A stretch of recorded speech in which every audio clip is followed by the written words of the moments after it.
8일 오후 일본 규슈 미야자키현 앞바다에서 규모 7.1의 강진이 발생한 이후 거대 지진이 이어질 가능성이 높아지면서 일본 전역이 긴장 속에 신속히 대비에 나섰다.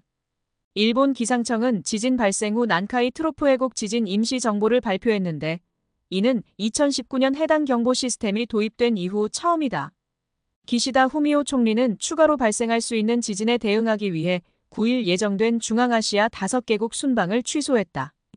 공영방송 NHK와 아사히 신문 등 현지 매체들에 따르면 일본 기상청의 발표 후 일본 정부와 지자체, 기업 등은 즉각 대책 마련에 착수했다.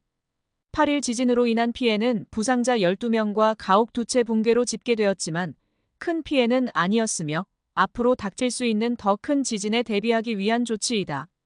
8일 지진의 진원지는 난카이 해곡의 남서쪽 끝에 위치해 있으나 먼 거리에서도 지진을 일으킬 가능성이 있어 일본 기상청은 일주일 정도 각별한 주의가 필요하다고 경고했다. 기상청은 9일부터 일주일간 매일 저녁 지진 활동 상황을 설명하는 관련 해설 정보를 발표할 계획이다.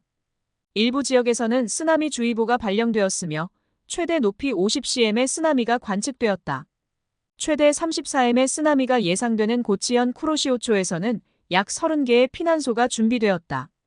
기상청은 새로운 대규모 지진이 발생할 가능성이 평상시보다 상대적으로 커졌다면서도 특정 기간 중 대규모 지진이 반드시 발생하는 것은 아니다라고 설명했다. 이번에 발령된 임시정보는 피난을 권고하는 거대 지진 경계보다는 한 단계 낮은 거대 지진주의다. 난카이 해곡 대지진은 시즈오카현 앞바다에서 시코쿠 남부 규슈 동부 해역까지 이어지는 난카이 해곡에서 10만 150년 간격으로 발생하는 지진으로 알려져 있다. 난카이 해곡은 일본 시코쿠 남쪽 해저에 위치한 깊이 약 4,000m의 해저 협곡을 말한다.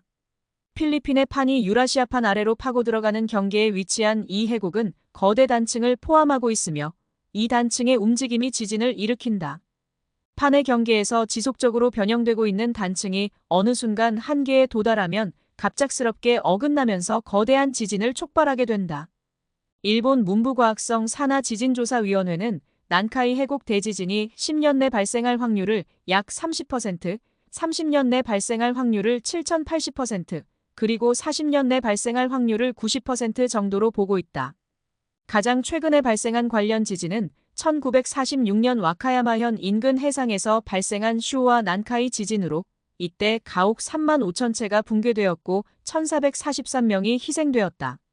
난카이 해곡 지진에는 항상 쓰나미로 인한 피해가 동반된다.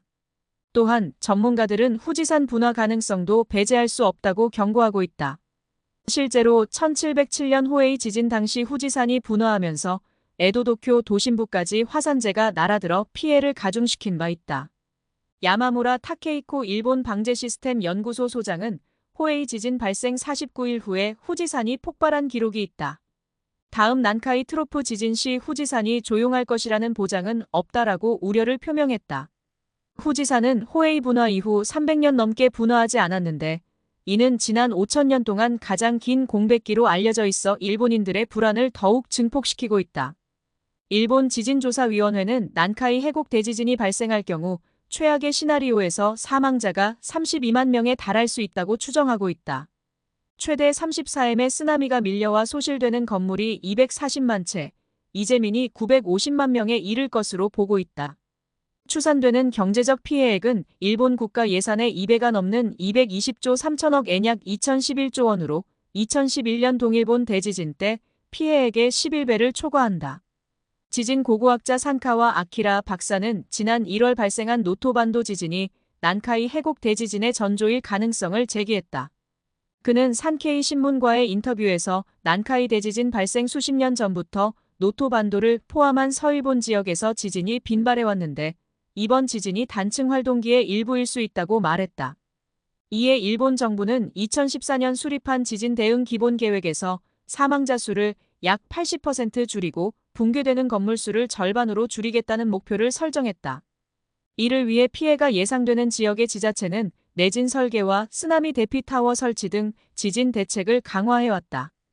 그러나 일본 정부는 이러한 대비책을 통해 피해를 어느 정도 줄일 수 있을 것으로 예상하면서도 정부 차원의 대비 외에도 개인 차원에서의 대비책 마련이 피해를 줄이기 위해 필수적이라고 강조하고 있다.